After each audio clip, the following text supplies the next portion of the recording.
Hey everyone, today we're going to spend some time talking about a critical topic, and that is of the imaging techniques that are available to you when you're looking to have your kidney stone identified. Now, this is a critical topic because you can either walk out of the hospital or ER equipped for success or with a real lack of information, which is going to severely impact your treatment. So the goal of today is to help introduce you to the top 4 imaging techniques that are currently in use in the country. We'll compare and contrast them on some similar variables, and we'll also give you a recommendation on what you should do with where you are specifically in your kidney stone journey. Are you a first-time kidney stone former, or are you a recurrent former? So let's dive in here. The first one I want to talk to you about is a CT scan. And the CT scan is also known as a CAT scan, and this is the gold standard right now in the United States for kidney stone identification. And the reason behind this is because it is very, very powerful. It is very good at identifying kidney stones. And when we talk about how good, quote unquote, a technique is at identifying kidney stones during this video, we're going to be looking at 2 different measurements. The first of which is sensitivity, which is the probability of a machine being able to positively diagnose an ailment in someone that has that ailment. So in this instance, this would be the machine's ability to positively identify a kidney stone in someone that has a kidney stone. Now, on the kind of opposite end of that pole is specificity.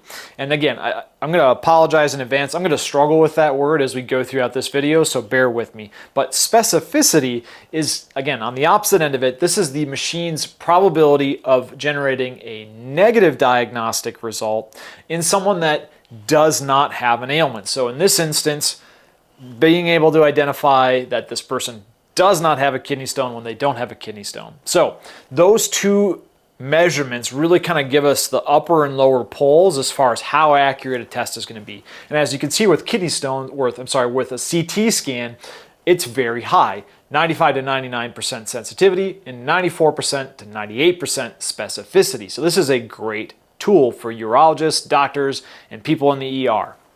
Now, the other benefit of this is it provides 3D images. And when we're considering a kidney stone in the urinary tract, this is a complicated proposition, and having a 3D picture of everything that's happening in the body with regards to that stone is incredibly beneficial. Next, let's talk about one of the limitations: radiation.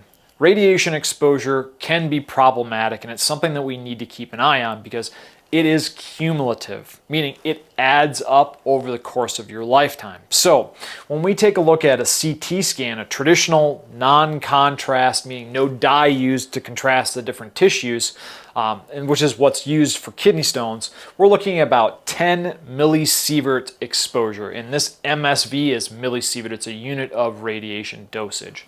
Now, if you think about this, and most kidney stone formers were recurrent kidney stone formers, we're going to have a bunch of these over the course of our lifetime. You do a bunch of cumulative scans over the course of your life, and this 10 millisievert adds up, because at 100 millisievert exposure cumulative, they have documented that malignancies start to form. So that's something to keep in mind. Now, because of this, they have introduced low dose or ultra low dose CT scans as well. However, the unfortunate trade-off with it is as radiation exposure goes down, the ability of the machine to be able to spot a kidney stone also decreases. And another limitation as well, and this is with low dose, which would give you 3 millisievert, so about a 33% reduction in radiation. If you are obese with a BMI of greater than 30, low dose CT or ultra low dose CT is not going to be available to you because it will not get through all that visceral tissue, the visceral fat, to be able to identify the stone. Now, cost. This is not the most expensive, but is definitely expensive at $1,000 average in the US right now per scan. Not cheap, especially given that kidney stones are an incredibly expensive proposition right now. This can only add to your cost. Now, one thing I want to mention here with regards to CT that is not mentioned up on this board here, but there are some positive things that we need to keep in mind when we consider the rest of the options here. a CT scan not only is very high sensitivity and gives us 3D imagery, but it can also help us identify all kidney stone types, and more importantly, it can identify kidney stone density. And kidney stone density is identified by what's called a Hounsfield unit. If you stay tuned for our video next week, we're going to talk more about this kidney stone density unit, which is the Hounsfield unit. And this is incredibly useful when determining what our treatment options are going to be, because there is a point at which, when we take a look at Hounsfield units, that if stones are below a certain number, meaning they are much less dense or weaker densities, we can actually attack those stone with a product like Cleanse and the anti-lithic ingredients that are contained within it. We actually might be able to break apart that stone before it even passes, but we won't know that unless we get that density information from a CT scan. So keep that in mind, because we're going to talk about that at the end of the video.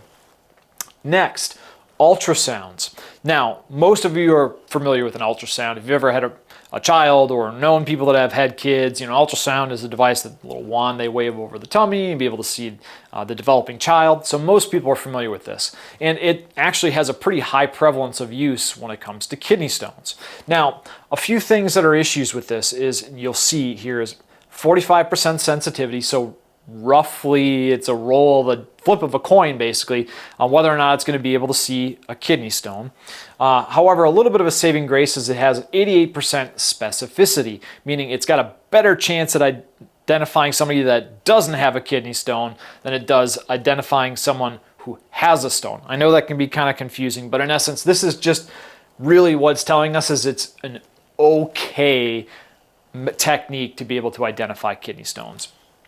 The other limiting thing is it's also just 2D imagery. And if you've watched our video on what size kidney stone will pass, and I'll link a card up here, you'll know that the key thing that we want to know when determining if a kidney stone is of a size that will pass is the diameter of that stone. From 2D imagery, we get length and we get width.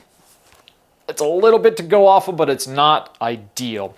Whereas a CT scan will provide us a 3D image that will also provide us with the diameter of the stone. So this is just a 2D image. Now, one positive of this is that there's no radiation to contend with. Ultrasounds just use acoustic waves, to be able to map out what's happening in a particular region of the body. So there's no radiation exposure, no risk of that cumulatively over a lifetime. So that is a good thing. The other good thing is the cost. Relatively speaking, with the other options that are here, it's relatively inexpensive. $400 is the average right now in the United States. Now, one limitation of this, just as with the low-dose CT or ultra-low-dose CT, ultrasounds are going to struggle for or people who are obese with a BMI of greater than 30. It will struggle to get through that visceral fat to be able to identify kidney stone. So if you are obese, keep that in mind. We're going to have to talk about some different imaging modalities. Next, x-rays. And again, this is another one that ultrasounds and x-rays most people are familiar with, because most people have had an x-ray at some point in time. They're like broken an arm or fractured something, whatever it might be, likely as a kid, but you're familiar with it. And when it comes to kidney stones, x-rays are another one of those that are just okay. As you'll see by the sensitivity and specificity, 57% and then 76% respectively. Again, just kind of so-so. Now, these only provide 2D images as well. So again, we're in the same camp as with the ultrasound, just getting length and width, not a ton of information. But the one benefit of an X-ray versus the CT is it is much, much lower in radiation. So this will expose you to 0.15 millisievert of radiation, when in comparison to a CT scan over here, even at low dose, is 3 millisievert. So a lot less radiation there. And the cost is a benefit too. So it's only about $275 on average in the United States right now for an X-ray. So very accessible. However, that's where things kind of go off the rails for x-rays. So one of the biggest things is that with certain stone types like cystine and struvite, it's very, very poor visibility, and is oftentimes those types of stones are missed. Now, these stone types are pretty rare, so is it that big of a deal? Not necessarily. However, when it comes to uric acid stones, x-rays cannot see them at all. And a uric acid kidney stone is actually a pretty prevalent type of kidney stone. About 10% of the kidney stones formed in the United States are uric acid stones. So not being able to see this puts a pretty severe limitation on x-rays. Next, MRIs. This is magnetic resonance imaging, and it uses magnetic fields to be able to map out an image of the section of the body that's being looked at. Now, sensitivity and specificity, is higher than that of an x-ray, which is a good thing. It's also a lot higher than that of an ultrasound. So we're starting to get somewhere here, and this is good. It also has the ability to provide us with both 2D and 3D imaging if we desire. So we can map out the urinary tract and get those critical length, width, and diameter measurements from this device. Another positive thing, there's no radiation. So there's nothing to worry about like you'd have with an x-ray or a CT scan, again, if we're dealing with recurrent kidney stones. However, the biggest limiting factor is the cost. It's $2,500 on average in the US right now for an MRI. And when you compare that to the sensitivity and specificity and the cost of a CT scan, CT scan just has got the advantage. And then you throw in the ability for the CT scan to provide you with that density information through a Hounsfield unit, and it's easy to understand why the CT scan currently in the United States is the gold standard for kidney stones. Now, again, as I mentioned earlier, if you're really looking for in-depth, kind of in-the-weeds information on these different imaging techniques that are available, please take a look at the description below, and you'll get a link to the blog page on our website that will give you much more information. But the last thing that I want to leave you off with, and again, you can also find this in the blog, is what to do when you're in a specific part of your journey with kidney stones. And I've broken that out into kind of two things. So if I were a new kidney stone former and I was not obese, but it just, average height, average weight, my first kidney stone scan would be a CT scan. And the reason that I would do that is not necessarily for just the power of identification or the measurements or anything along those lines. For me, it's getting to understand the density of my kidney stone type. Because until you pass a kidney stone, the outside of the Hounsfield unit that's determined by a CT scan, you won't know any of this density information or composition information until you actually have that stone passed and then analyzed. So this gives you information ahead of time to be able to adjust your treatment plan. Because as I mentioned, if you form a lower density stone, you might be able to go on the offensive and attack that stone while it's passing to be able to break it apart.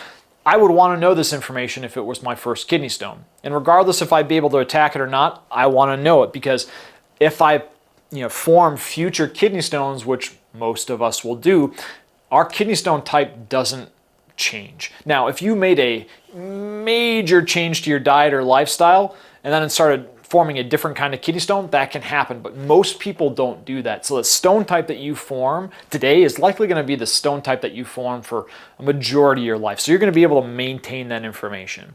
Now, if I were in a position that this is my second, third, so on, multiple stones, I'm likely not going to come back and get a CT scan. Because again, I want to avoid this radiation, and I probably figured some stuff out from the first time I passed a kidney stone that I'm going to be able to carry forward. So for an ultrasound, what I would do, again, if I had a kidney stone and this is my second or third or subsequent stones, I'd probably opt for an ultrasound, because with an ultrasound, I'm going to be able to determine where the stone is. I'm going to be able to get a rough approximation of the size of the stone.